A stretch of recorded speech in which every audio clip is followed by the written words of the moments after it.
ఏదైనా స్నాక్ తినాలనిపించినప్పుడు మనం గోధుమ పిండితోనే ఇలా స్నాక్స్ చేసుకోవాలండి, చాలా బాగుంటాయి.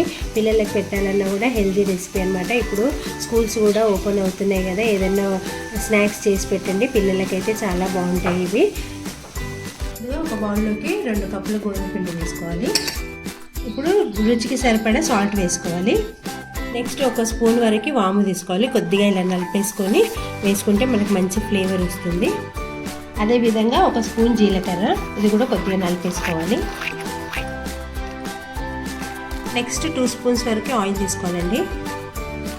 ఇప్పుడు ఇది బాగా ఒక 2 మినిట్స్ వరకు బాగా కలుపుకోవాలండి.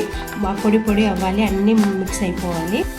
కొద్దిగా వాటర్ పోసుకుంటూ పూరీ పిండిలాగా కలుపుకోవాలి. ఈ విధంగా కలుపుకొని ఒక 10 నిమిషాలు రెస్ట్ ఇవ్వాలి. దాంట్లోనే గోధుమ పిండి కలుపుకోవాలి. కలుపుకొని కొద్దిగా పేస్ట్ అయ్యేలాగా మొత్తం మిక్స్ చేసుకోవాలి. ఈ విధంగా అవ్వాలి. 10 మినిట్స్ అయ్యిందండి.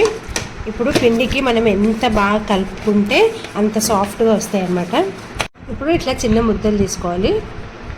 ఇప్పుడు మనము దీన్ని కొద్దిగా పొడి పిండి తీసుకొని ఎంత వీలైతే అంత సన్నగా ఒత్తుకోవాలన్నమాట. చూడండి, ఈ విధంగా అంత సన్నగా ఒత్తుకోవాలి. ఇప్పుడు మనము కలిపి పెట్టుకున్నాం కదా నెయ్యి గోధుమ పిండి పేస్ట్, ఇది దీనికి అప్లై చేయాలన్నమాట. మొత్తం ఇట్లా వేసుకొని చేయితోని మొత్తం అన్ని చివర్లు కూడా అంటుకునేటట్టు మనం పెట్టుకోవాలి. మొత్తం స్ప్రెడ్ చేసేసుకున్న తర్వాత ఇట్లా సన్నగా రోల్ చేసుకోవాలి, గట్టిగా రోల్ చేసుకోవాలి. చూడండి వీడియోలో చూపిస్తున్న విధంగా ఇలా రోల్ చేసుకున్న తర్వాత ఈ చివర్లు కట్ చేసేసుకోవాలి. చూడండి, ఒక 1/2 ఇంచ్ వరకు ఇలా కట్ చేసుకోవాలన్నీ. చూడండి ఈ విధంగా వస్తాయి కదా, మనం ఇలా ప్రెస్ చేసుకోవాలి వీటికి.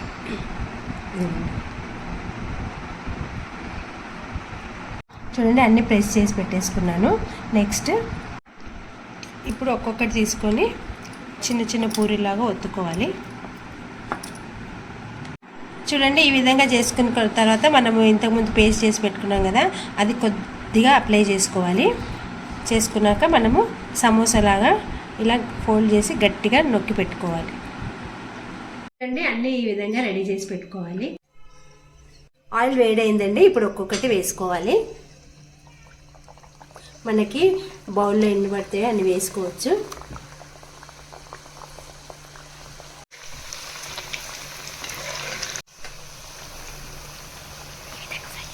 గోల్డెన్ కలర్ వచ్చేంత వరకు వేపుకొని మనం ఒక బౌల్లోకి తీసుకోవాలి.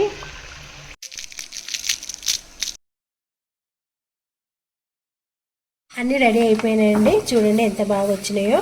మీరు కూడా తప్పకుండా ట్రై చేయండి. Thank you for watching.